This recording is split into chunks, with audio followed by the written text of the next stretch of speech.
Two twin girls from Virginia vanished during a cruise, leaving their single mother, Rachel Marin, shattered and desperate. 10 months later, a suitcase washes up on a beach, and what's inside shakes everyone to the core. Rachel sat in the dim light of her Charlottesville living room, surrounded by the grim remnants of a 10-month investigation that had led to nothing but dead ends. Missing persons flyers, featuring the smiling faces of her twin daughters, lay scattered on her coffee table. Some were curled at the edges from repeated handling, while others had begun to fade under the relentless sunlight she barely bothered to block out anymore. Police reports and case files formed precarious piles on her desk, their contents so familiar to her by now that she could recite passages verbatim. Beside her armchair sat a small table cluttered with unopened sympathy cards. Rachel hadn't been able to bring herself to read them. Acknowledging their condolences felt too much like admitting her daughters were lost forever. She rubbed her tired eyes and set down the case file detailing the day her 8-year-old daughters, Abby and Millie, vanished without a trace during their cruise vacation. Her gaze drifted toward the sympathy cards. Maybe, just maybe, today would be the day she finally opened one. Maybe today she would accept what everyone else had already assumed, that her girls were gone for good. Rachel's fingers brushed against one of the envelopes when the shrill ring of her phone broke the stillness. It was Detective Mace Alvarez. Her heart skipped a beat. "Detective, any news?" she asked, her voice trembling with fragile hope. She expected the usual, a tip that led nowhere, a sighting that couldn't be verified, or just another routine check-in. But Alvarez's voice sounded different this time, tight, controlled. Something was off. "I've just received information from the police department in Ocracoke Island, North Carolina," Alvarez began. Rachel straightened in her chair, her pulse quickening. "What kind of information?" she asked, her voice barely steady. There was a pause before Alvarez spoke again, his tone grave. "I need to warn you. What I'm about to tell you is disturbing. A local fisherman found a suitcase containing remains. Remains we believe might belong to one of your daughters." Rachel's world tilted. Her hand clenched the phone so tightly her knuckles turned white. "What?" she whispered, the word escaping her like a prayer. "I can't explain everything over the phone," Alvarez continued. "We're flying to North Carolina together. The suitcase contains personal items we need you to identify." Rachel's legs felt unsteady as she stood, moving toward her bedroom as if in a daze. "I'll pick you up in an hour," Alvarez said. "The evidence is being held at a forensic lab attached to the sheriff's department. They're waiting for us to arrive before proceeding further." Tears slid down Rachel's cheeks as she hung up the phone. Moving on autopilot, she packed a small bag. Her mind whirled with memories of that fateful cruise, the vacation she'd worked so hard to afford, the dream of bonding with her daughters shattered in an instant. She remembered the quiet restaurant, the late lunch after swimming, the brief 5 minutes she left her daughters alone to take an important call outside. When she returned, they were gone. The staff had seen them leave but didn't know where they went. What followed was a blur of panic and confusion, frantic hours spent searching the massive cruise ship. A ship-wide alert had been issued, but despite an exhaustive search, Abby and Millie had vanished without a trace. The cruise line claimed their security protocols were sound, but it didn't matter. 2 8-year-old girls had disappeared without explanation. Rachel snapped back to the present at the sound of a knock on her door. Detective Alvarez stood there, his expression calm yet serious. "Are you ready?" he asked. Rachel nodded, locking the door behind her as they walked to his unmarked car. After 10 months of agony, she was about to face her worst fear, or perhaps find the first real clue to what happened to her daughters. The flight to North Carolina was only the beginning. Rachel sat in the small airplane, the silence around her thick and suffocating. As they flew over the landscape, she watched the cityscape give way to the vast coastal plains of the Outer Banks. Detective Alvarez sat beside her, engrossed in case notes on his tablet, but he would glance up every now and then, checking on her, offering silent support. When they landed, a local officer was waiting for them at the regional airport. He drove them to a modest sheriff's substation near the edge of town. The building, a single-story brick structure, stood at the end of a tree-lined road, surrounded by the tall pines swaying in the coastal breeze. Alvarez explained that the forensic materials from Ocracoke Island had been sent to this facility, the closest one equipped to handle the evidence they were about to examine. Inside, the air was cold and sterile, buzzing fluorescent lights overhead. A sheriff's deputy led them down narrow corridors to the back room where the evidence was being kept. As they approached the entrance, Alvarez gently placed a hand on Rachel's arm, halting her. "I want you to prepare yourself," he said, his voice low and serious. "What you're about to see is going to be difficult." Rachel nodded, her throat too tight to speak. They were given masks and sterile gowns before entering the examination room. As Rachel stepped inside, her eyes immediately fell on a man in his 50s, standing off to the side, speaking quietly with an officer. His weathered hands, rough and calloused, told of years spent under the sun. His tanned skin had deepened over time, but his expression was filled with sympathy. "Mrs. Marin," the sheriff said, stepping forward. "This is Curtis Bannister, the fisherman who found the suitcase." Bannister stepped closer, his voice gravelly. "I'm sorry about your loss, ma'am. I wish I'd found something different that day." Rachel gave him a brief nod before her attention was drawn to the center of the room. There, on a large stainless steel table, lay the suitcase. It was medium-sized, square, and had clearly been battered by the ocean. The once blue material was now a faded, grayish hue, and the seams bulged, warped from months of exposure to salt and sun. Nearby, a medical examiner stood waiting for their cue to proceed. "Mrs. Marin, we've documented everything as it was found," the examiner said. "I'll show you the contents now." Rachel braced herself, her fingers clutching the edge of a nearby counter. The examiner carefully lifted the lid of the suitcase. Rachel gasped, her breath catching in her chest as tears welled in her eyes. Inside was the decomposed body of a small child. 10 months adrift in the ocean had left the body bloated, discolored, and partially skeletonized. But what struck Rachel immediately was the clothing, the layers that had preserved some identifying features. The examiner spoke in a clinical tone. "The victim appears to have died from asphyxiation. There is no evidence of blunt force trauma, no sharp injuries, no blood. This suggests the victim likely died quickly and quietly." But Rachel barely heard him.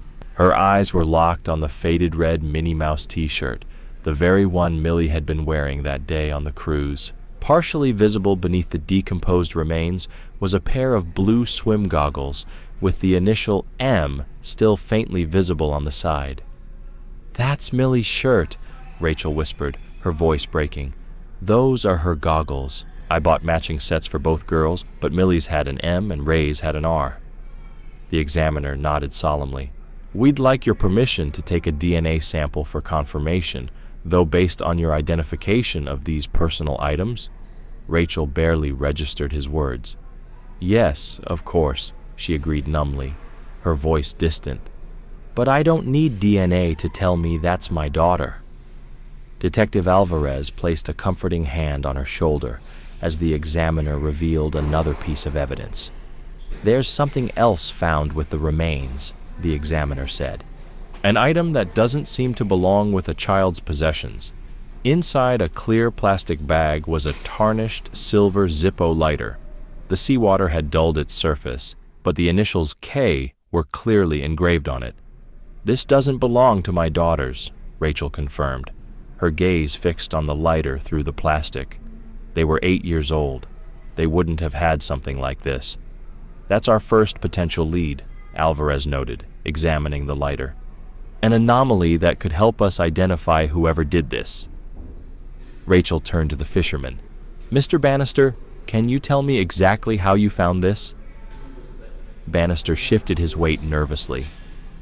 "I was walking along the beach near my home like I do most mornings when I noticed something washed up that didn't look like the usual debris.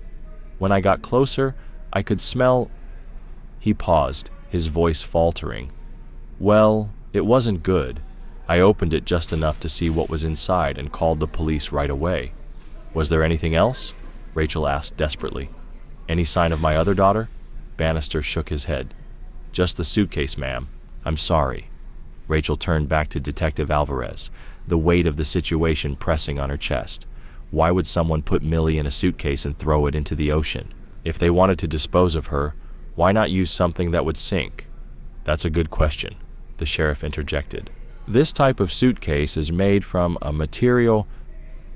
The sheriff's deputy explained that the suitcase was made of a material that actually becomes buoyant when submerged, meaning if the perpetrator didn't weigh it down properly, it could eventually float to the surface and drift with the currents. Rachel, her mind racing with questions, asked, "What happens now?" "We'll process all the evidence," Alvarez replied. The suitcase itself is an older model with distinct characteristics. Not many people use this type anymore. We'll track down where it was sold and try to identify who purchased it. Same with the Zippo lighter. The sheriff pointed to the partially peeled price sticker on the bottom of the lighter. There's a store logo still visible here. It's not from any major chain that I recognize, but it could be a lead. Rachel squinted at the sticker, a flicker of recognition passing through her. That pattern seems familiar somehow, she murmured, but she couldn't place it. "May I take photos?" she asked, already reaching for her phone. "Of course," the sheriff nodded. "We'll also send you digital copies of all the evidence photos and reports." As Rachel snapped pictures, Alvarez continued discussing the case with the local authorities. "With these findings, we're officially reclassifying this from a missing persons case to a homicide investigation," he said. "We'll need to coordinate with the cruise line again, review all security footage, and re-interview key personnel who were working that day. We'll also need to map the ship's route against ocean currents to determine where the suitcase might have been dropped." The sheriff nodded. "Our forensic team will complete their analysis of the remains and all items found in the suitcase. We've already begun DNA testing." Alvarez turned to Rachel. "We'd like you to stay in the area for a few days. We'll need additional statements from you as the investigation progresses." Rachel wiped a tear from her cheek, her face hardening with determination. "I understand. But before I go to wherever I'm staying, I'd like to visit the beach where the suitcase was found." Alvarez exchanged a glance with the sheriff, concern in his eyes. "Are you sure that's wise?" "I need to see it," Rachel insisted, her voice steady now, a new resolve in her tone. "I need to stand in that spot. I have to be strong enough to face this if I'm ever going to find the truth." After a brief moment of thought, Alvarez nodded. "All right, I'll accompany you. I should see the location myself anyway." "I can take you both there," Bannister offered, his voice steady. "My boat's docked nearby, and some of the investigation team is still at the site." Rachel nodded gratefully. "Thank you. I'd appreciate that." The boat ride to Ocracoke Island took just under an hour, the salty spray of the ocean stinging her face as Curtis Bannister skillfully navigated the choppy waters between the barrier islands and the mainland.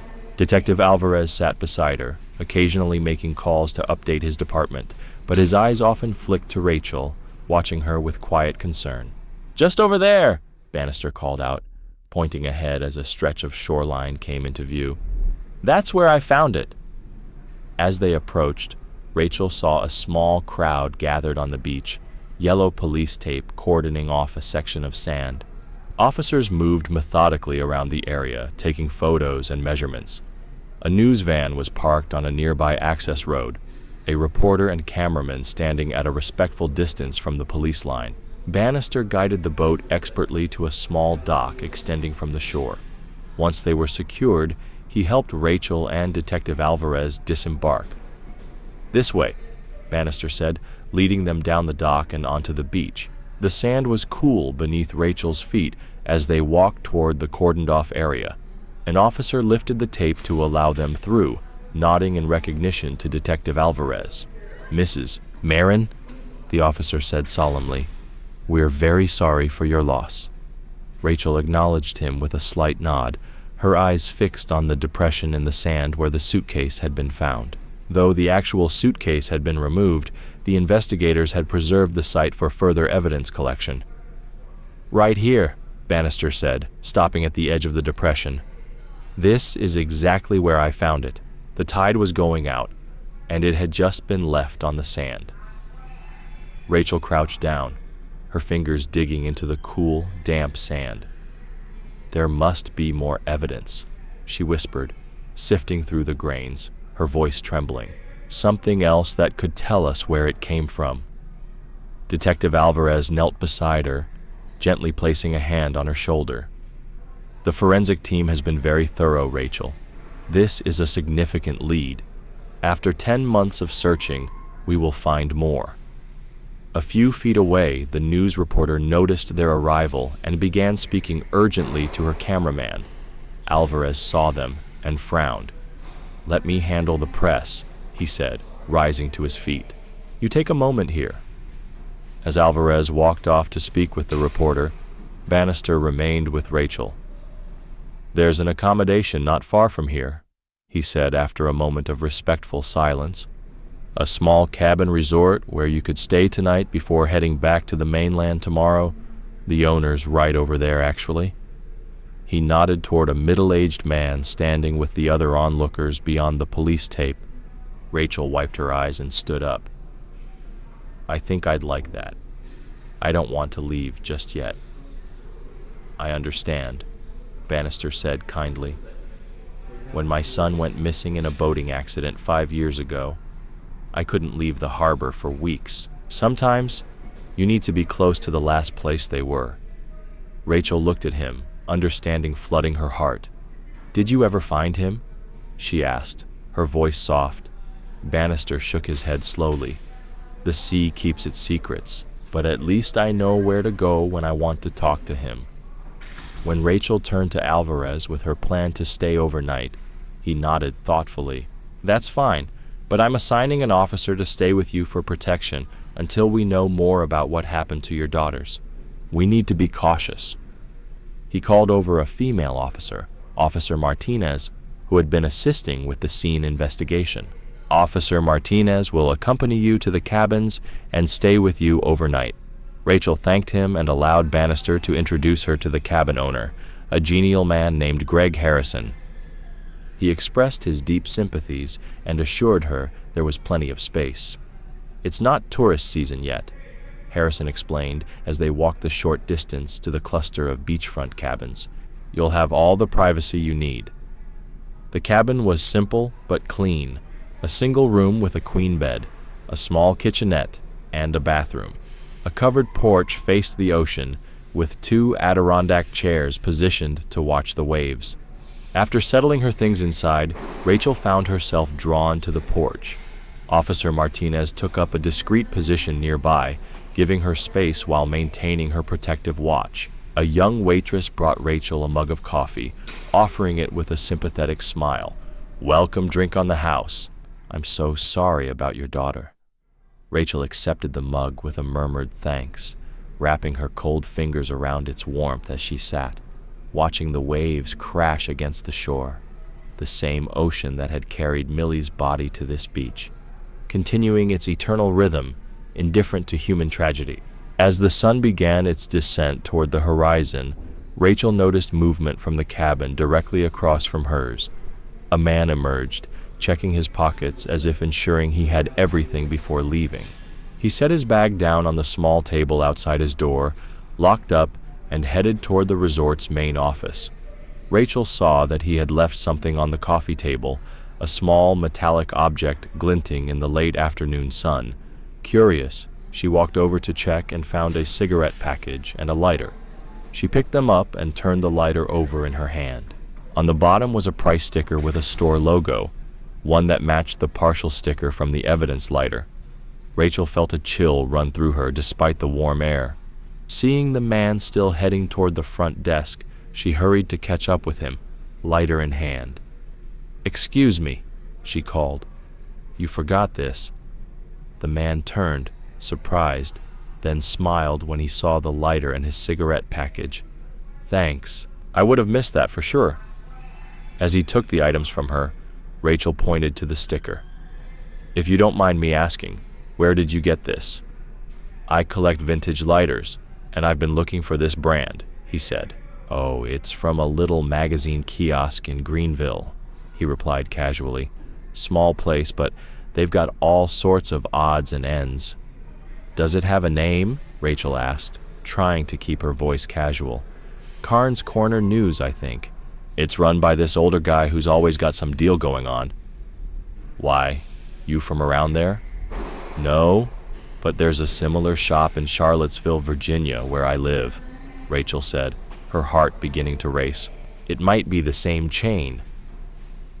Before the man could respond, a staff member approached them, carrying a square suitcase identical to the one found on the beach. Sir, are you sure you want to leave this behind? The staff member asked. We found it in your cabin. Rachel's eyes widened as she stared at the suitcase. It was the same color, same style, same size as the one that had contained Millie's remains. Where did you get that? She blurted out before she could stop herself. The man chuckled. Same place as the lighter. Actually, the kiosk owner in Greenville sold it to me for next to nothing when I bought the lighter. Used it once, and the handle's already broken. Total junk. Shouldn't have wasted my money. Would you... Rachel swallowed hard, struggling to find the words. Would you mind if I had it? I know it sounds strange, but take it, the man said, with a dismissive wave. Save me the trouble of disposing of it. Thank you, Rachel said, her voice steady despite the turmoil inside. May I ask your name and contact information? I'd like to thank you properly. The man looked slightly confused, but gave her his details. Name's Jeff Thornton. Can I ask why you're so interested in my old junk? Rachel took a deep breath, her voice quiet but firm. I'm here with the police, investigating my missing daughters. One of them was found in a suitcase just like this. Thornton's expression shifted from confusion to horror. Oh God, I'm so sorry. He shook his head, clearly distressed. I had no idea. I hope they find whoever did that. If there's anything else I can do to help. Thank you for the information about the kiosk, Rachel said. It might be more helpful than you know. As Thornton left to catch his ferry back to the mainland, Rachel returned to her cabin with the broken suitcase, her mind racing with possibilities. Officer Martinez watched her curiously, but didn't ask any questions. Rachel set the suitcase down and reached for her phone, her fingers trembling slightly as she dialed Detective Alvarez's number. I haven't left yet, Alvarez confirmed when Rachel called. What's going on? Rachel quickly explained about the lighter, the suitcase, and the connection to the newspaper kiosk in Greenville. I need to show you this immediately. Stay where you are, Alvarez instructed. I'll come to you. 15 minutes later, Rachel stood at the shoreline with Officer Martinez waiting. As Alvarez approached the seaside cabin resort, he was deep in conversation with Curtis Bannister, who had apparently joined him after their earlier departure. Rachel noticed from a distance that the news van was pulling away, the reporter having finished their coverage for the day. Show me what you found, Alvarez said without preamble. Rachel led him back to her cabin, where she showed him the suitcase and described the lighter with its price sticker. The man said he bought both items from a magazine kiosk in Greenville called Carnes Corner News. Alvarez's expression sharpened. Carnes? That's interesting. He grabbed his radio and contacted the station. I need all available information on a business called Carnes Corner News in Greenville. Owner's name, address, business history, the works. While they waited for the information, Rachel explained how the tourist, Jeff Thornton, had described the owner as an older guy who was always running deals. If the suitcase matches the one Millie was found in, Rachel said, and the lighter has the same store sticker as the one with her initials, K.E., this can't be a coincidence. Alvarez agreed, examining the suitcase closely. This could be the break we needed. The radio crackled to life. Detective Alvarez, we've got that information for you. Carnes Corner News is owned by Douglas Carnes, age 57. The business has 3 locations, the main one in Greenville, one in Charlotte, and a new location opening in Virginia Beach next month. Sending you the Greenville address and Carnes's home address now." Alvarez checked his phone as the information came through. "It's late afternoon, but we still have some daylight left. Let's go check out this kiosk." They boarded the police boat with Officer Martinez and Bannister, who offered to navigate them back to the mainland. The return journey felt faster, urgency driving them forward as the sun continued its descent. Once on the mainland, Alvarez requisitioned a police vehicle, and they drove directly to the address provided for Carnes Corner News. The kiosk was a small standalone structure in a strip mall parking lot, the kind of place that sold newspapers, magazines, lottery tickets, and a hodgepodge of convenience items. A thin man in his 30s stood behind the counter, arranging a display of cigarettes. He looked up as they entered, his expression neutral. "Can I help you?" he asked. "We're closing soon." Alvarez showed his badge. "Detective Alvarez, Virginia State Police. Are you the owner of this establishment?" The man shook his head. "No, sir. I just work here. Mr. Carnes is the owner." "Is he around?" Alvarez asked. "Do you have contact information for him?" The clerk hesitated, then fumbled beneath the counter, producing a business card with a phone number and address. "Do you sell Zippo lighters here?" Rachel asked, stepping forward. The clerk nodded and gestured to a small display case near the register. "Right here. Got a few different styles." Rachel and Alvarez examined the lighters, which were identical to the one found with Millie, just with different designs and no initials. Alvarez showed the clerk a photo of the evidence lighter on his phone. "Have you seen this specific lighter before? It has the initials K engraved on it." The clerk squinted at the image. "We sell a lot of these, and customers sometimes get them engraved after purchase. But yeah, it looks like ours. Same brand, same model." "What about suitcases?" Rachel asked. "Do you sell those here too?" The clerk looked confused. "No, ma'am. We're a newsstand, not a luggage shop." Rachel exchanged glances with Alvarez. "The tourist said he bought the suitcase here." The clerk shrugged.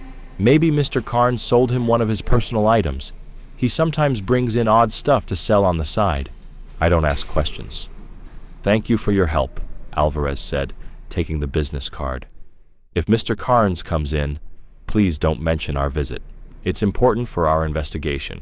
Back in the car, Rachel suggested they drive by Carnes's home address. "Maybe we can get a look at the place, see if there's anything suspicious." Alvarez nodded. "We can do a drive-by, but I don't have a warrant to search the property yet. We'd need more evidence to get one." They drove through a quiet residential neighborhood of modest single-story homes with well-maintained yards.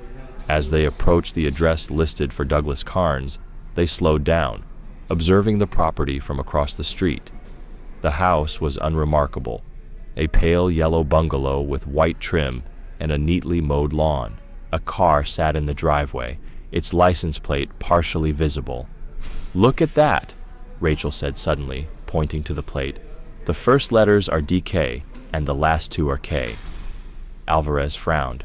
"That's interesting, but we can't make assumptions. DK could stand for Douglas Carnes, but K might be coincidental." They sat watching the house for several minutes, but there was no movement or sign of activity inside. "I think we should head back to the station," Alvarez finally decided. "We need to coordinate with local authorities and develop a proper approach. If Carnes is involved in what happened to your daughters, we need to be strategic." Rachel nodded reluctantly. "I'm exhausted anyway. Could you drop me at the ferry station? I'll go back to the cabin for tonight." "I'd rather not have you take the public ferry," Alvarez said. "Officer Martinez can take you back in the police boat. It's safer and more discreet." They drove to the harbor, where Officer Martinez was waiting with the boat. As they approached the dock, Rachel suddenly grabbed Alvarez's arm. "That car!" she exclaimed, pointing to a vehicle waiting in line for the ferry. "It has the same license plate, DK and KE." Alvarez followed her gaze, his expression turning serious as he spotted the car. Through the tinted rear window, Rachel could just make out the shapes of people inside. a man and what appeared to be a child in the back seat. "That could be anyone," Alvarez cautioned, trying to temper her instincts. "Let's not jump to conclusions." But Rachel was already moving toward the ferry line, drawn by an urge she couldn't explain. "I just want to see who's inside," she called back to him. "Rachel, wait!" Alvarez hurried after her, but before he could stop her, Rachel had already reached the ticketing officer, who was checking each vehicle before allowing it onto the ferry. As she approached, she saw the driver's window rolled down as the officer exchanged tickets with the driver. In the back seat sat a child, who seemed agitated, squirming against the woman's restraining arm. From this distance, Rachel couldn't clearly see the child's face, but something about the girl's profile and hair color triggered a visceral recognition. "Rayleigh," she whispered, her heart pounding. "That's Rachel." Detective Alvarez caught up to her, taking her arm. "You can't just approach random vehicles, Rachel. We don't have enough evidence." "It's her," Rachel insisted, pulling away from his grip. "I saw her face just for a second. That's my daughter." Alvarez hesitated for a moment, then nodded. "Stay with Officer Martinez," he instructed, turning to her. "I'll speak with the ferry officer." He approached the ticket booth, speaking quietly with the officer who had been checking vehicles. The two men glanced toward the car with the DK license plate, which was now 3 vehicles away from boarding the ferry. After a brief conversation, Alvarez returned to Rachel. "They're going to do a secondary check on that car, just to be safe," he said. Rachel watched anxiously as the line of cars inched forward. When the target vehicle reached the checkpoint, the ferry officer signaled for it to pull aside for additional verification. Through the tinted window, Rachel could see the driver speaking animatedly on a cell phone. Then, suddenly, the car doors flew open. A man in his 50s emerged from the driver's side, while a woman in her 30s got out from the back, pulling a young girl with her. "That's them," Rachel cried, her voice breaking. "That's really them." The trio began weaving between the waiting cars, the man leading the way, while the woman dragged the reluctant child behind her. Alvarez immediately radioed for backup, his voice sharp with urgency. Suspects fleeing on foot at Ocracoke Ferry Terminal with possible kidnapping victim. Adult male, adult female, and female child approximately 8 years old. Request immediate assistance and perimeter setup. The harbor officer also radioed for additional security, while Alvarez turned to Rachel. "Stay with Officer Martinez. We can't risk you getting hurt if they're dangerous." Before Rachel could protest, Alvarez was sprinting toward the fleeing suspects, drawing his weapon but keeping it lowered. "Police, stop where you are," he shouted. The man looked back, saw Alvarez, and redoubled his pace, shouting something to the woman that Rachel couldn't hear. Within minutes, the ferry terminal erupted into controlled chaos. Police cruisers converged on the scene, blocking exits, while officers on foot pursued the fleeing suspects. Passengers waiting for the ferry were directed to secure areas, and the loading process was halted. Rachel and Officer Martinez watched from a distance as the dragnet closed around the suspects. The man was tackled by 2 officers as he attempted to scale a security fence. The woman, still gripping the child's wrist, tried to duck between parked cars, but was quickly surrounded by police with weapons drawn. "Let go of the girl!" an officer commanded. The woman hesitated, then released her hold. The child immediately broke away, looking around frantically until her eyes landed on Rachel. Even from a distance, there was no mistaking the recognition that flashed across the girl's face. "Mom!" she screamed. "Mom!" Rachel broke free from Officer Martinez and ran toward her daughter, meeting her halfway across the parking lot. She dropped to her knees, gathering the girl into her arms with a sob of relief and disbelief. "Rayleigh, oh my God!" she cried, holding her daughter tightly, feeling the girl's thin body trembling against hers. The child clung to her mother, sobbing incoherently, her words muffled against Rachel's shoulder. Alvarez approached them, his expression a mix of relief and professional concern. "We've got them both in custody," he said quietly.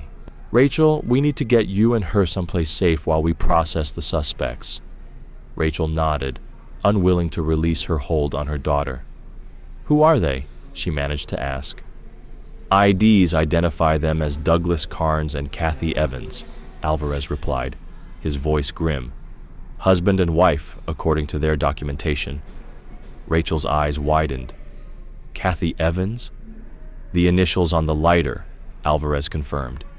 We've impounded their vehicle and are obtaining a warrant to search it now. Preliminary inspection shows multiple suitcases in the trunk and some concerning materials in the back seat. Rachel looked down at Rayleigh, seeing her for the first time since their reunion.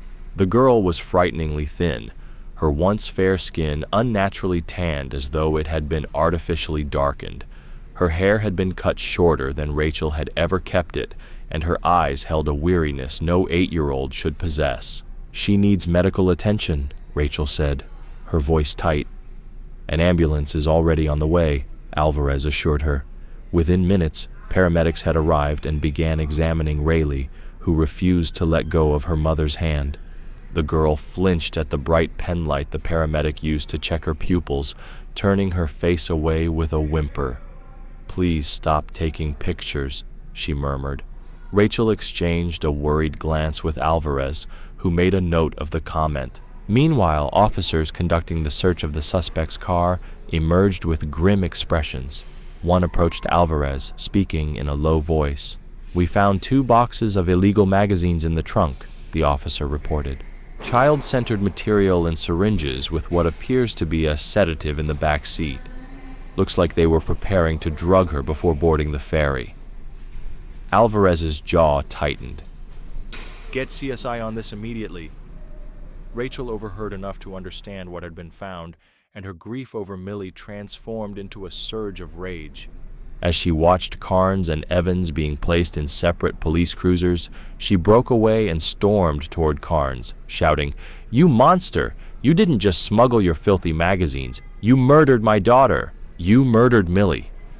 Carnes looked up, disturbingly calm, and replied, "I didn't mean to kill the other one. I wanted to keep both of them, but my partner backed out. I couldn't handle 2 children alone without getting caught. I had to make a choice." Rachel lunged at him, but Alvarez caught her, pulling her back. "Save it for the station, Carnes," he growled. "You have the right to remain silent. I suggest you use it." As the cruisers pulled away, paramedics approached with news about Rayleigh's condition. "She's been drugged with a mild sedative," one reported. "There are signs of malnutrition and physical abuse. We need to transport her to the hospital immediately for a full examination and treatment." Rachel nodded, returning to her daughter's side. "I'm coming with her," she told Alvarez. "Of course," he agreed. "I'll meet you at the hospital after we process the suspects. This is just the beginning. We'll need statements from both of you when she's stable." Rachel climbed into the ambulance beside Rayleigh, holding her hand as the sirens wailed. Despite the horror of Millie's confirmed death, Rachel felt a fierce surge of gratitude that at least one of her daughters had been found alive. "It's over, Rayleigh," she whispered, stroking her daughter's hair. "You're safe now. They can't hurt you anymore." At the hospital, the harsh fluorescent lighting made Rachel's eyes ache as she paced outside the emergency room. Officer Martinez remained nearby, keeping a watchful eye. A nurse soon appeared, asking Rachel to wait outside while the medical team conducted their initial examination. "Mrs. Marin," the nurse called from the doorway, "you can come in now." Rachel hurried inside, where Rayleigh lay on the hospital bed, looking even smaller and more fragile. An IV drip fed clear liquid into her arm, and a doctor made notes on a chart nearby. "Mom," Rayleigh whispered, reaching out with her free hand. "I'm here, sweetheart," Rachel said gently, careful not to disturb the IV. "I'm not going anywhere." Dr. Patel, a woman in her 40s with kind eyes, approached. "Mrs. Marin, I've completed my initial examination." "How is she?" Rachel asked, anxiety thick in her voice. Dr. Patel's expression was grave. "Rayleigh is suffering from malnutrition. She's significantly underweight for her age. There are multiple bruises on her back and legs, consistent with physical discipline, likely from a narrow, flexible object like a rattan stick or a thin belt. Rachel winced, squeezing Rayleigh's hand gently. There are also marks on her wrists and ankles, Dr. Patel continued, suggesting she was restrained for extended periods, possibly with chains or zip ties. The doctor lowered her voice. Though she seems half asleep from the medications, she appears extremely sensitive to bright lights and camera flashes, which is consistent with being subjected to frequent photography. Based on her reactions during our examination and some comments she made, I'm concerned she may have been used as a model for inappropriate material. Rachel closed her eyes briefly, fighting back tears. What's the treatment plan? We'll start by addressing the malnutrition with carefully monitored nutrition, Dr. Patel explained. The sedatives in her system should metabolize within 24 hours. Physically, she should recover relatively quickly with proper care. The psychological trauma, however, her voice trailed off. She'll need specialized therapy. This kind of experience leaves deep scars. Rachel nodded with determination. She'll get everything she needs, whatever it takes. Dr. Patel squeezed Rachel's shoulder comfortingly. She's a strong girl to have survived this, and having you here will make all the difference in her recovery. After Dr. Patel left, Rachel pulled a chair close to Rayleigh's bed, sitting down while maintaining a gentle hold on her daughter's hand. Rayleigh drifted in and out of sleep, occasionally muttering words that Rachel couldn't quite catch. Hours passed, and the nurses came and went, checking vitals and adjusting the IV. Night had completely fallen when Detective Alvarez appeared in the doorway. "How is she?" he asked quietly, noting Rayleigh's sleeping form. Rachel gestured for him to join her in the corridor. "Physically, she'll recover," she said once they were outside. "Emotionally, it's going to be a long road." Alvarez nodded grimly. "I have updates from the interrogation. Carnes isn't talking much, but Evans is cooperating. She's looking to cut a deal." "What has she told you?" Rachel asked. "A lot," Alvarez said, rubbing his tired eyes. Carnes and Evans weren't acting alone. They were part of a larger operation that produces and distributes illegal magazines featuring children. Carnes would provide the children, and others handled the production. Rachel felt sick. How many children are we talking about?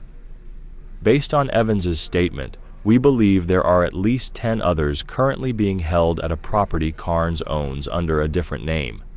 We've got teams moving on that location now. What about my daughters? How did he get to them on the cruise? Alvarez sighed heavily.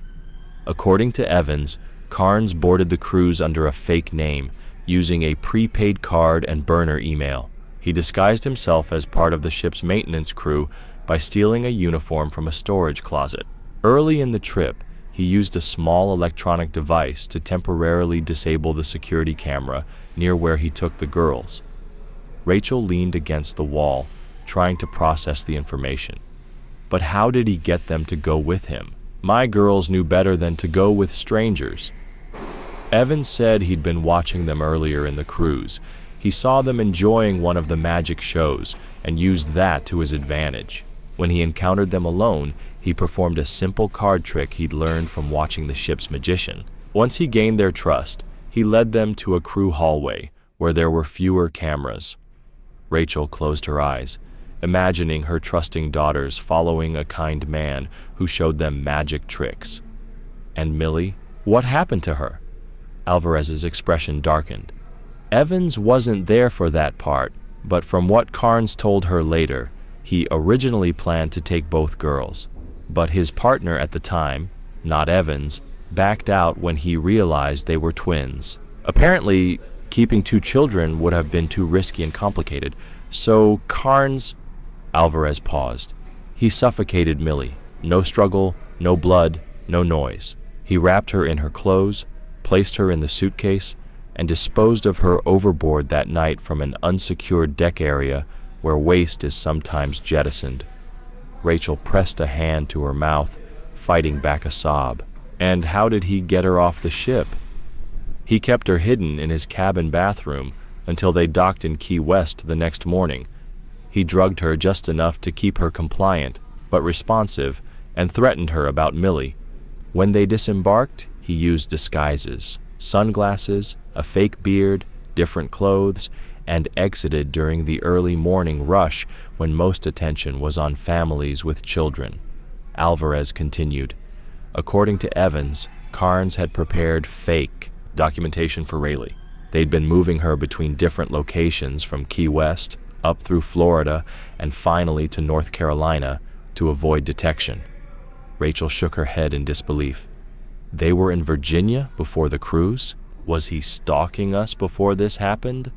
Evans confirmed that Carnes traveled often and had mentioned seeing beautiful twin girls in Virginia that would be perfect for their next edition. We believe he may have spotted you and your daughters before the cruise and planned this specifically. Rachel felt a chill run through her. What about the lighter with the K on it? Was that intentional? Just a coincidence? Apparently, Evans said it was her personal lighter that got mixed up with Millie's things when Carnes was rushing to dispose of the body. She'd been looking for it for months. Rachel glanced back at the hospital room, where Rayleigh slept. We have to make sure they never get out, and all those magazines, they need to be destroyed. Those children don't deserve to have their trauma circulating forever. Alvarez nodded firmly. We're working with federal authorities now. This is bigger than just one case. But I promise you, Carnes and Evans will pay for what they did to your family. He placed a supportive hand on her shoulder. You should get some rest. We'll need you at full strength when she wakes up. Rachel nodded, exhaustion finally catching up with her. Thank you, Detective, for everything. As Alvarez left, Rachel returned to Rayleigh's bedside. The girl was awake again, watching her mother with an intensity that spoke volumes about her fear of being separated again. Mom, Rayleigh whispered, Millie's gone, isn't she? Really gone.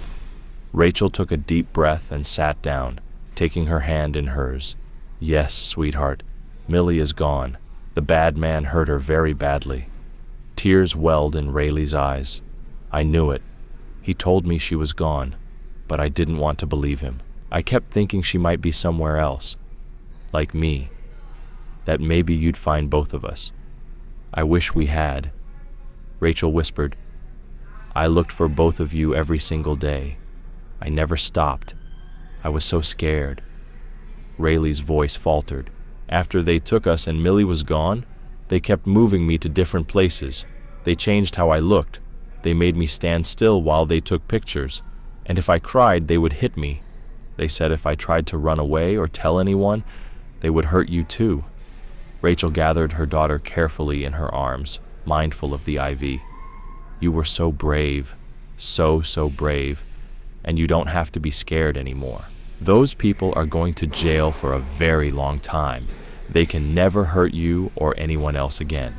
Mother and daughter simply held each other, sharing their grief for Millie and their relief at being reunited.